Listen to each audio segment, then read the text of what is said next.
absolutely delighted to have Ioana Literat with us, who is Associate Professor in the Communication, Media, and Learning Technologies Design Program at Teachers College, Columbia University, and Associate Director of the Media and Social Change Lab. And she's a long-standing collaborator for Constance and I, and now Ingun, and doing fantastic work around technology, media, social media, and TikTok. So Ioana, hopefully you can share the slides, and the floor is yours.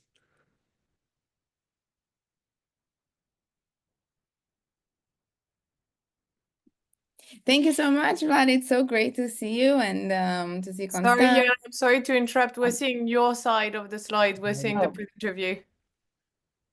Let me just, I think it's because I have another, I'm using Michael's setup and he has a screen. So I like to just have my laptop and that's it. It's so wonderful to be here. Thank you again for the invitation. And yes, I agree. It's been such a wonderful collaboration over the years, and I'm really proud to present this paper on our behalf. It's a collaboration across 4 different institutions, and one that what I'm presenting today is really just the first step in what we hope is a longer and broader collaboration. So, what can TikTok teach us about the future of AI in education? This work really stems from the premise, the idea that social media is really a valuable window into lived experience, especially young people's lived experience. These are perspectives and experiences that are shared by young people themselves in the spaces, in the modes of expression that they prefer, that they feel comfortable in. So a lot of my work actually looks at social media, especially TikTok, because that's where the young people are, in this kind of fly on the wall approach where I get to examine what they're talking about and how they're talking about these topics in a very naturalistic kind of bottom up way. So our research questions were, one, just how do young people on TikTok talk about generative AI in educational contexts? And then more broadly, what does this reveal about young people's perspectives, attitudes, and understandings of AI in education?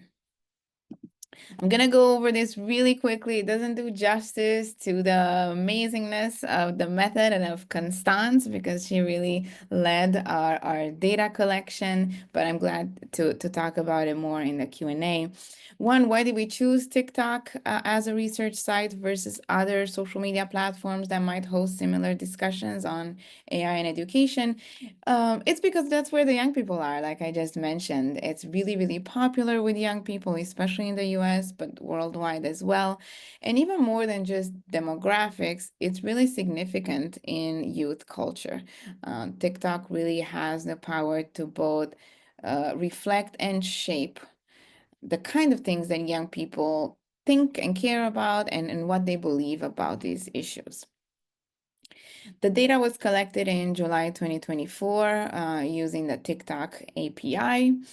And we focused on content that was posted in the US over a full academic year, so from July 2023 to June 2024, and content that mentioned AI or artificial intelligence and college in either hashtags or keywords.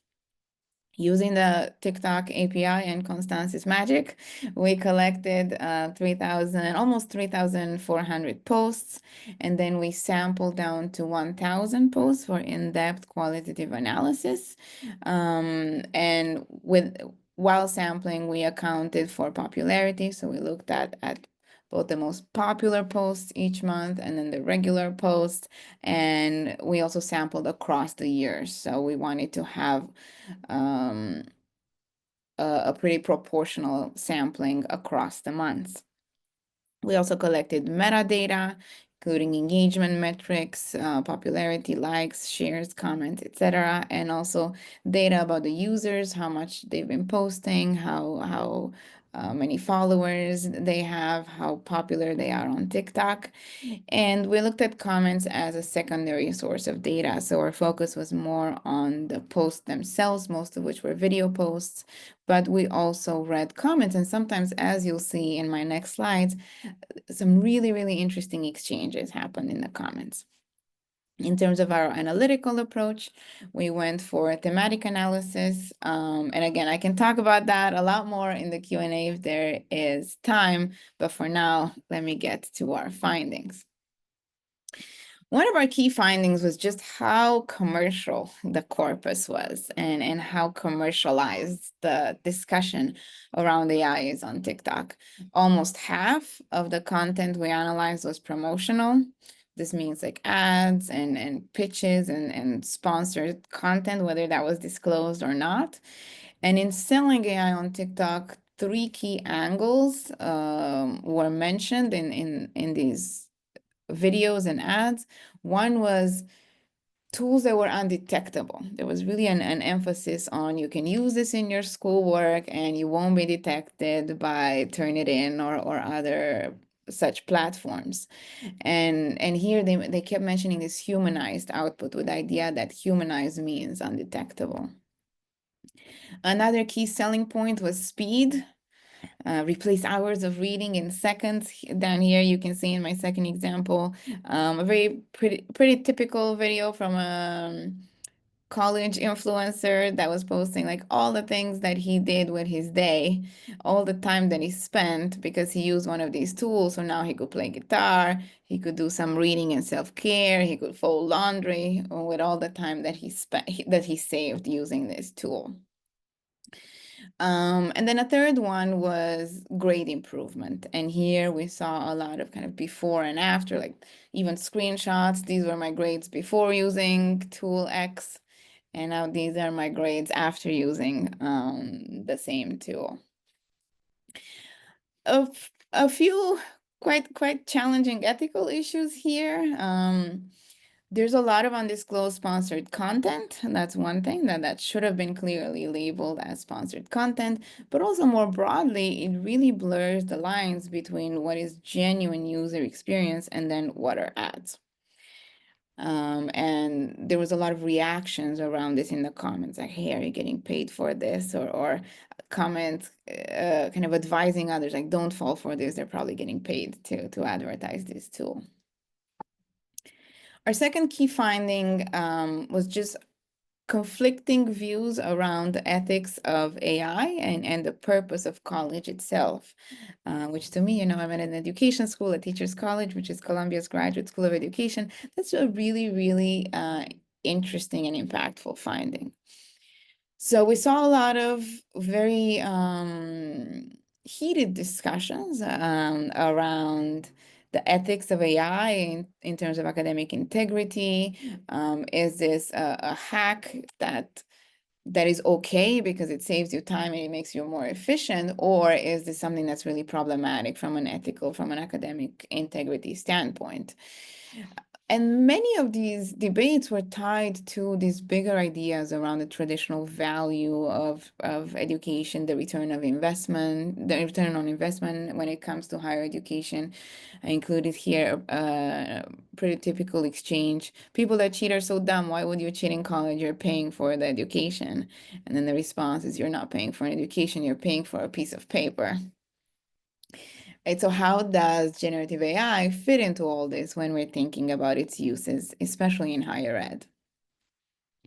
In terms of student perspective, overall, I was actually pretty shocked to see that the majority viewed AI very positively as a learning tool. And of course, right, there's limitations that are associated with the method and with our data that we can talk more about in the discussion and Q&A. So we shouldn't necessarily take this for granted, or we have to take it with a grain of salt. And it's also very hard to generalize. But what we can tell based on the sample, that there was a really, really positive view overall. And also what was interesting is that AI was framed by many students, including those that are maybe from a more disadvantaged background or neurodivergent, as a potential equalizer, as leveling the playing field. At the same time, we noted pretty low overall AI literacy, so people didn't really understand how these tools really work. And there was also a limited discussion of risks beyond some privacy concerns of like, what are they doing with our data? Our third and final finding is around community building around AI on TikTok. We saw some examples of peer-to-peer knowledge sharing and support, students using best practices that worked for them, hacks, ways of using AI ethically, and some of these were really interesting, and actually like really, really smart. At the same time, we see what we call detection anxiety. So students having this pervasive fear of being accused unfairly of using AI, and then other students sharing strategies of how to avoid being accused unfairly, like for instance, how to use Google Docs to show a revision history so you can prove that you wrote it yourself. We also saw the sharing and venting of career anxieties, concerns about AI on the job market, especially for those in like computer science or more technical careers, the impact of AI on coding related careers, and a tendency to identify AI proof careers and discuss like which careers will still be valuable and lucrative in the age of AI. What was super fascinating to me, because a lot of my own work is in digital creativity, is in these more creative uses of AI for visualizing life, both life in college and post-college. TikTokers often use these AI filters to, for instance, imagine future professional selves. I love this example here of this nursing student that was using an AI filter to imagine herself in the future as a nurse. And then you can see her text blurb that she put on the video using this trend to stay motivated to stay motivated to stay in school. Also very popular in our corpus were videos that were reimagining campuses and campus life using these AI filters. Like here's Hogwarts University, here's Winter University, here's M&M University, or here's dating on campus, like using all these AI filters. And these videos got a lot of attention, a lot of comments, a lot of engagement. So to me, this is a really interesting area for future work, and that we saw just a glimpse of here. How is AI, generative AI, especially in visual generative AI, enabling new forms of self-expression and ultimately of identity exploration? Very quickly, I will go over some of the key implications of this work. A big one for me is the shifting educational paradigms around AI, that the fact that there's this growing skepticism around the traditional education return on investment, and what does this mean for all stakeholders, really, for higher education, stakeholders, for us as professors, for me as a parent, right, with kids that will be going to college in the age of AI. More practically, there is a clear need for very explicit, consistent educational policies around AI, and for literacy initiatives around AI. And these definitely need to be equitable. We see a lot of concern around the cost of these tools, and also how they would be used by different kinds of students and students with different identities and different challenges. In terms of the social media angle, we see that TikTok is both shaping AI discourse and practices. So it's a really important space to delve deeper into and to understand better vis-a-vis the use of AI in education. There's a really important tension that we explore a lot in this paper around the educational sharing and then the commercial interest. And we see influencers having a really big impact on how young people think about AI and use AI, and that could be good or that could be bad or that could be in between. And there's definitely a need for better regulation of promotional content.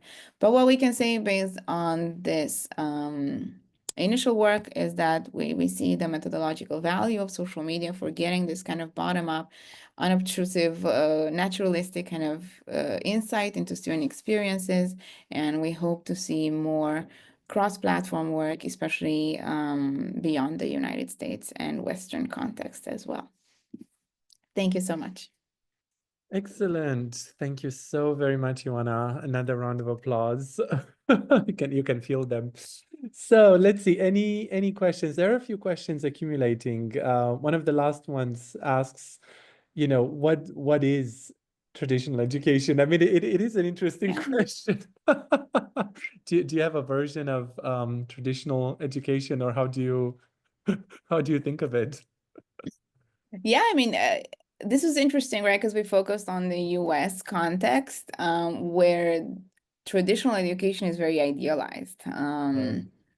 Right? There's this idea of the campus quad and the social life and the Greek life and the sports. And we saw this come up a lot in those AI filter, those creative AI reimaginings of campus life. So I think it's going to be interesting to see how AI will change that idealized notion of it.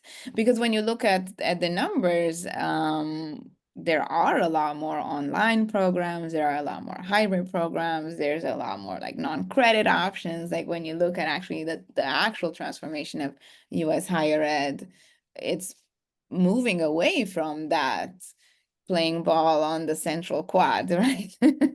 And going to get drunk at a fraternity idea. Like it's definitely moving in a different direction. So we will see, I guess, how AI evolves alongside the alongside the evolution of traditional higher ed. Yeah, excellent. And I'm going to squeeze in a final quick question I see from Robert about the use of netnography.